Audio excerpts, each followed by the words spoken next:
नमस्कार, सुहानीज किचनमध्ये आपले स्वागत आहे।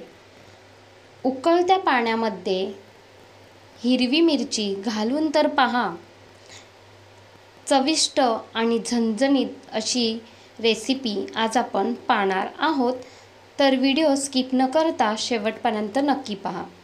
तर इथे मी एका भांड्यामध्ये पाणी घेतले आणि पाण्यामध्ये हिरवी मिरची इथे मी घालून घेतलेली आहे। तर हिरवी मिरची तुम्ही कमी तिखटवाली घेतलात किंवा तुम्ही जास्त तिखटवाली घेतलात तरी सुद्धा चालेल। तर इथे मी दोन्ही मिरच्या मिक्स करून घेतलेल्या आहेत। तर पाण्यामध्ये घातल्यानंतर व्यवस्थित आपल्याला ही मिरची शिजवून घ्यायची आहे, उकळवून घ्यायची, म्हणजे त्यातला जो तिखटपणा आहे तो कमी होतो। तर एक उकळी आलेली आहे। अगदी 5 ते 6 मिनिटं आपल्याला ही मिरची छान अशी पाण्यामध्ये शिजवून घ्यायची आहेत। मऊ होईपर्यंत शिजवून घ्यायची, नरम होईपर्यंत इथे मी मिरची शिजवून घेतली आणि झाऱ्याने काढून घेते। तर इथे पाहताय तुम्ही मिरची नरम पडलेली आहे। तर मिरची झाऱ्याने काढून घेते आणि एका साईडला प्लेटमध्ये ठेवूया। एका साईडला गॅसवरती तवा गरम करायला ठेवला आहे आणि त्यामध्ये एक मोठा चम्मचभर तेल घालून घेतलंय। तेल छान गरम झालं की 1 चम्मचभर जिरे घालायचं। जिरे छान फुलू द्यायचं। त्यानंतर यामध्ये 5 ते 6 लसूणच्या पाकळ्या घालायच्या। तर लसूणच्या पाकळ्या तुम्ही सोलून नाही घातलात ना लसूण तरी सुद्धा चालेल।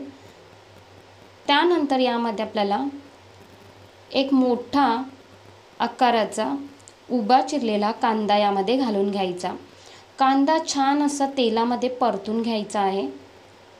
गॅसचा फ्लेम इथे मी लो ठेवलेला आहे आणि लो फ्लेमवरतीच कांदा मस्त असा परतून घ्यायचा।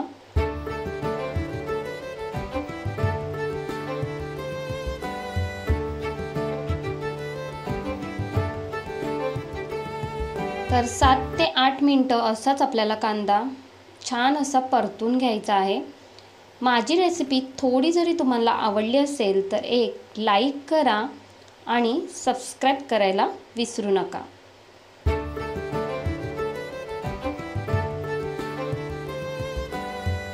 तर इथे पाहताय तुम्ही कांदा सुद्धा छान असा परतून घेतलाय। आता यामध्ये आपल्याला जी आपण मिरची शिजवून घेतलेली आहे, उकळवून घेतलेली ती मिरची यामध्ये घालायची आणि 1 ते 2 मिनिटं कांद्याबरोबर ही परतून घ्यायची, छान अशी परतून घ्यायची।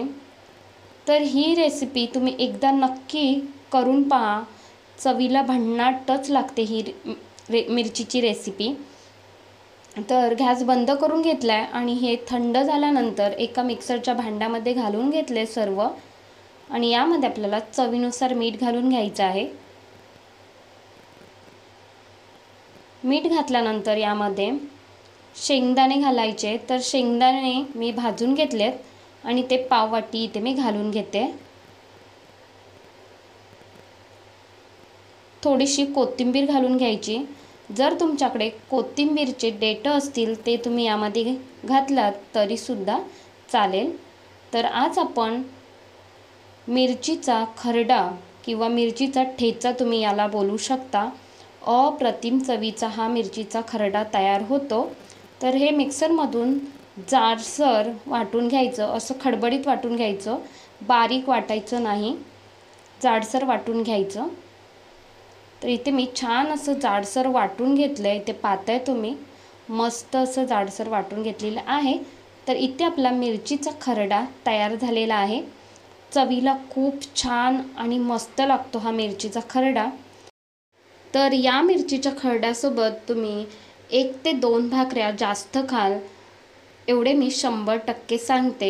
जर तुम्हाला प्रवासामध्ये हा मिरचीचा खरडा घेऊन जायचा असेल तरीसुद्धा तुम्ही हा बनवून घेऊन जाऊ शकता आणि फ्रीजमध्ये हा 15 ते 20 दिवस आरामात टिकतो हा मिरचीचा खरडा।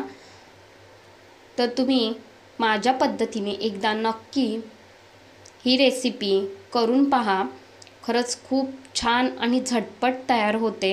तर तुम्हाला रेसिपी कशी वाटली ती कमेंटमध्ये नक्की कळवा आणि थोडी जरी आवडली असेल तर लाईक करा, मित्रमैत्रिणींसोबत शेअर करा आणि सुहाणीज किचनला सबस्क्राईब करायला विसरू नका. धन्यवाद.